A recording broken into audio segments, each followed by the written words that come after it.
r/ask Reddit. What is the weirdest advice you have heard that is strangely effective? To improve your posture, pretend that you are shooting lasers out of your nipples and trying to shoot people in the head. LMAO, when I was trying to train myself to get better confidence and stop looking at the ground whenever I walk, talk, etc. I would take walks and imagine that there are headlights coming out of my tits and I needed to shine the way. We got told eyes, teeth, tits at an all boys class. The teacher was great though, so got away with it. If you can't fight the fear, do it scared. Got me through a lot of anxiety. I tell myself my increased heart rate and racing thoughts are just signs that my body is priming itself to allow me to do something I didn't know I could do. I used to think they were signs to quit, but they're really an ignition sequence. Love ignition sequence. I think that will help my little one who struggles with anxiety. Thanks. Don't beat yourself up forever. Beat yourself up once then move on. Mr. Homer Simpson. That's actually good. My favorite Homerism is just because I don't care doesn't mean I don't understand. Lisa, if you don't like your job, you don't strike. You go in every day and do it really half-assed. That's the American way. When writing an email, leave the recipient field until last. And add the attachments first. Yup, so many times when I started as a contractor I would send my invoice without the actual invoice. How to unclog your nose. Close your mouth and pinch your nose so you can't breath. Shake your head up and down until you need to breath. Remove your hand from your nose and breath through your nose, not your mouth. Been doing this for a while now and it's pretty effective. Nose wasn't clogged and tried this. Now I have been sneezing for the past 5 minutes. Bless you. Holding your breath for a prolonged time is extremely effective at getting rid of a boner. Instructions are clear. Do not, I repeat, do not hold your breath until you die, or you may end up getting your boner back. You can't actually kill yourself by holding your breath. You can only hold your breath until you pass out. After you pass out, you automatically start breathing again. Unless you fall into a pool or have a bad landing when you pass out, you'll be fine. I was kind of bummed that my kids never tried the give me what I want or I'll hold my breath tactic. I always thought it would be funny to run and get pillows to place around them and then be like, okay, go. Fail quickly. As in, if your plan may not succeed, better to find out next week than next year. Helped me quit a suffocating job and dig into my own business. 10 out of 10. I've learned this after becoming a father, not because I'm failing parenting but because I watch kids fail some more and then succeed. It's amazing how shamelessly and effortlessly they fail and keep going. This applies in a professional setting too. I'm a software engineer. The client I'm working for right now has a virtual machine that's absolutely required for running and testing the software that several hundred people use on a daily basis. When building a new instance, this VM will quite often run for several hours and then fail. Wouldn't it be great if it could? Oh, I dunno. Query if the required services are actually up and running before starting to build so it could tell you in seconds that hey, I can't actually do anything because this service right here is non-functional, fail fast, and stop wasting my damn time. If looking for something in a low light environment, try to use your peripheral vision. I read about it in an old World War II manual about aerial combat at night. It has something to do with how eyes work. It has helped me many times over the years. For finding stuff in a darkened room, or outside in a field at night, not aerial combat. Also a great trick if you're into astronomy and trying to find a faint star. I noticed this. I would look at the night sky and see certain stars when not looking directly at them, but when focused on the same star, it wasn't visible. I didn't know it was an actual thing, I just thought my eyes were messed up. Get someone to warm to you by asking them for a small favor, not asking to do something for them, but asking them to do something for you. I have no idea why this works, but it does. It makes them feel needed and important, at least for you. Similarly, I was thinking it shows that you trust them. Counterintuitive maybe, but it helped my anxiety immensely. In general, no one cares about you, what you're doing, or gives you a second thought once you're out of their sight. It really helped me to stop being self-conscious all the time in public. Most people only realize this when they are really being looked at. Like me when I had really bad acne, my world changed for the better because I had a better perspective on my anxiety. Anxiety and my acne crippled my ass. Would lose my mind when I could see other people's eyes scanning my facial constellations. No one thinks about you as much as you do, meaning they're all worried about people thinking about the tiniest embarrassing things we do, when no one really cares. It gave me freedom to take on more challenges and not worry about failure. 2 from elderly southern relatives. Something ain't nothing.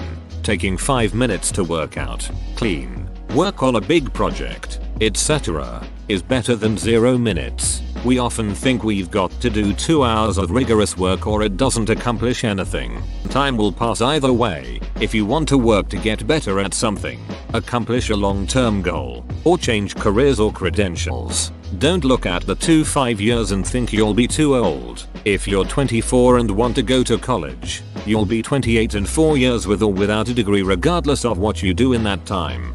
On that second one, my grandpa said something best. My dad was talking about how he'd be 50 once he graduated if he went back to college. My grandpa responded, "How old will you be if you don't go?" This is brilliant. Rinse your cereal bowl straight away. That stuff sets like concrete. But I was just about to eat the cereal. Did he stutter? It's only embarrassing if you're embarrassed. The older I get, the more I understand this one. Edit. You guys are awesome. Thank you for the awards and feedback. If you're not willing to look stupid, nothing good is ever gonna happen to you. Dr. Gregory House. Don't give excuses unless they ask for it. i.e. if you are late for work, just say that you are late, not why you are late. Never volunteer more information than is needed to get through the situation. Sometimes you'll just make things worse by moving their focus to something they didn't even know about. i.e., sorry I'm late to the meeting. I was trying to help coworker finish up their presentation. Boss, what? Open bracket. Coworker told me they submitted that last week. Now you're late and got your coworker in a jam. One time I got a super shitty report card and my parents came in the room saying something like, "We know you messed up, but if you admit what you did was wrong you'll be in less trouble." Not knowing what they were talking about, I admitted me and my buddy were selling weed. I did not get in less trouble. I got grounded for a summer. Sucking at something is the first step to being sorta good at something. Honestly, it's deflated the embarrassment of making mistakes when learning new things. It's okay to suck at something on your way to okayness. It's okay to not be good at your hobby. I honestly take kind of perverse pride in how unmarketable the stuff I make is. My art is gloriously imperfect, but it makes me happy, and it's almost this rebellious joy in knowing I made it to please nobody but me. I actually argued with a recent art teacher because she said my customers would not like something, and I pointed out that I'm my only customer and I like it fine. Now I just need to overcome that and get to the point that I accept it's okay to make high quality things, and that still doesn't mean I have to monetize it. But yeah, in a world that tries to commoditize all your free time and turn every interest into a hustle, making something unmarketable can be an act of rebellion. One time the guy who came to fix my refrigerator told me, "If you don't know what to do, drink some water." It's actually surprisingly solid advice.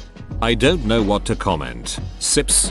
This is actually a pretty common tactic for presenters, speakers, etc. Someone asks a tough question, don't go up and then go into your answer. Instead, take a drink of water while you mentally prepare a reply.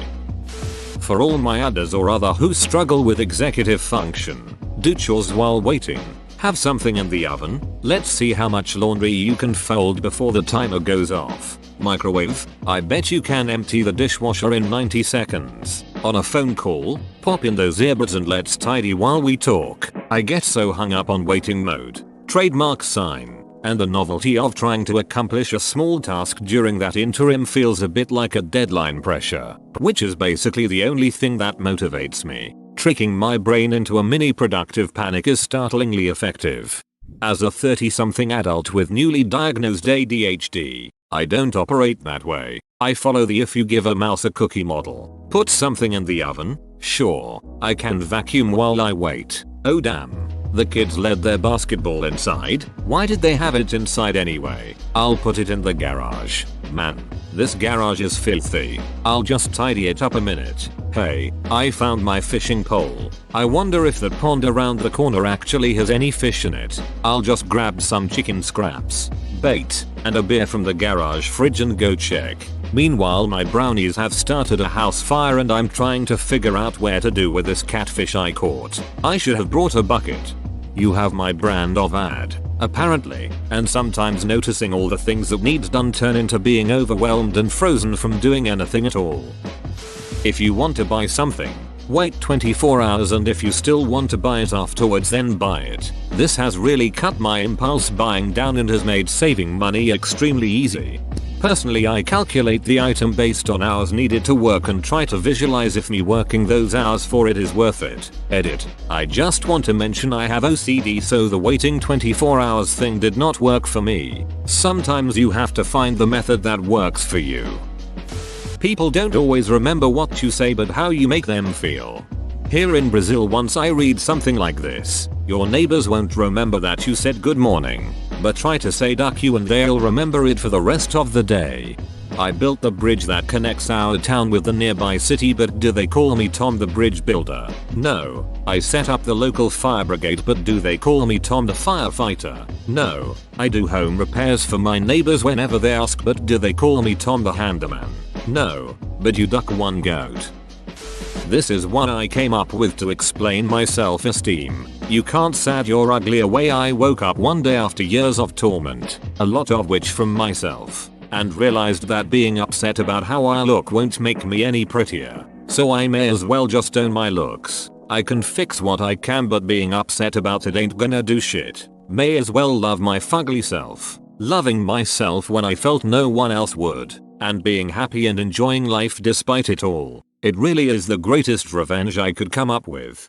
My therapist told me, would you befriend someone that would talk to you the way you talk to yourself? Be your own friend first and things will be kinder. Thanks for your quote. Very poignant.